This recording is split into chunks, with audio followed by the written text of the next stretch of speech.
Hello குழந்தைங்களா, இப்போ எல்லாருக்கும் ஜீரணசக்தி ஆகிறது ரொம்ப கம்மியாக இருக்குது. அதிகமாக ஜீரணசக்தி ஆகிற மாதிரி நான் இப்போ உங்களுக்கு ஒரு தொக்கு சொல்லித்தரேன்.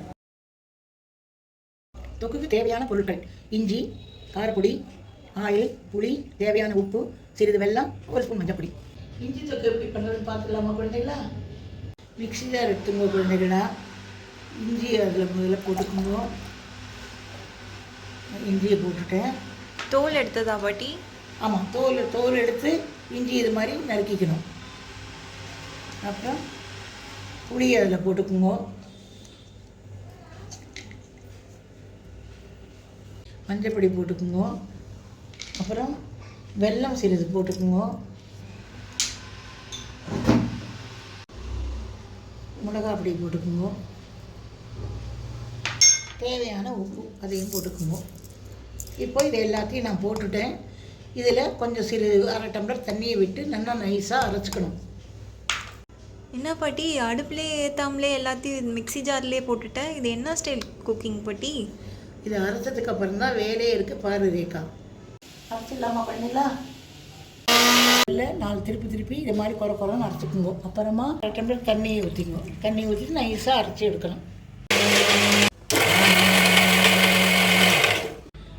நைஸாக அரைஞ்சிட்டு குழந்தைகளா, ஸ்டவ் பற்ற வச்சுட்டு அடுப்பில் இந்த வானலை வைக்கிறேன். எண்ணெயை அதில் விட்டுக்கிறோம்.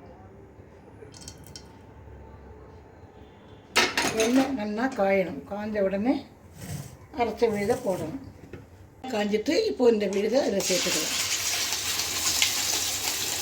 இப்போது இந்த விழுதை கொட்டிட்டேன். இதில் துளி தண்ணீர் விட்டு இதை ஒரு குறுக்கி அதில் விட்டுக்கணும். நான் ஜாரை கொஞ்சம் அலம்பி அதில் கொட்டிக்கிறேன். ஒட்டை ஜார் அலம்பி கொட்டியாச்சு. பாட்டி, இவ்வளோ பபிள்ஸ் வருது? ஆமாம் ரேக்கா, அப்படி தான் கொதிக்கணும். இப்போ ஒரு கரண்டியை போட்டு கரண்டிட்டு சிம்மில் வச்சுட்டு ஒரு தட்டை போட்டு மூடிடணும். ரேக்கா 10 நிமிஷம் ஆகுமா இது ஆகிறதுக்கு? சரி பாட்டி.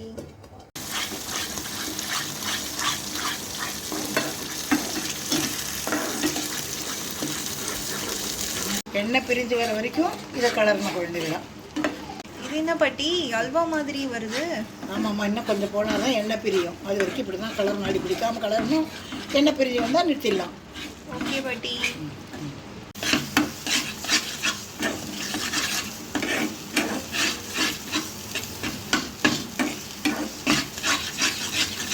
குழந்தைங்களா, எண்ணெய் பிரிஞ்சு வந்துட்டு இப்போ ஸ்டவ் ஆஃப் பண்ணிடலாம்.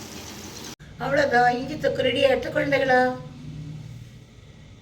இதை பேசிக்கல் குழந்தைங்க, ஹாஸ்டல் குழந்தைங்க இவாள்லாம் 1 மாதம் வச்சு தைரியமாக சாப்பிட்லாம். இதை ரொம்ப நல்லா இருக்கும். ஃப்ரிட்ஜ் இருந்தால் இன்னும் 2 மாதம் கூட உபயோகிச்சுக்கலாம். இதை எதுக்கெல்லாம் தொட்டுக்கலாம்னு நான் சொல்கிறேன். சாத்துக்கு போட்டு பசிச்சு சாப்பிடலாம். அப்புறம் உப்புமாவுக்கு தொட்டுக்கலாம், சப்பாத்திக்கு தொட்டுக்கலாம், தோசைக்கு தொட்டுக்கலாம். இன்னும் கேட்டால் ப்ரெட்டில் தடவி சாப்பிட்டா ரொம்பவே நல்லா இருக்கும். இந்த மாதிரி ஒரு கண்டெய்னரில் இதை போட்டு ஸ்டோர் பண்ணி வச்சுக்கலாம். எப்போவுமே தொக்குக்கு மேலே எண்ணெய் இருக்கிற மாதிரி பார்த்துங்க குழந்தைகளா. நீங்களும் செஞ்சு பாருங்கள். தேங்க்யூ ஃபார் வாட்சிங்.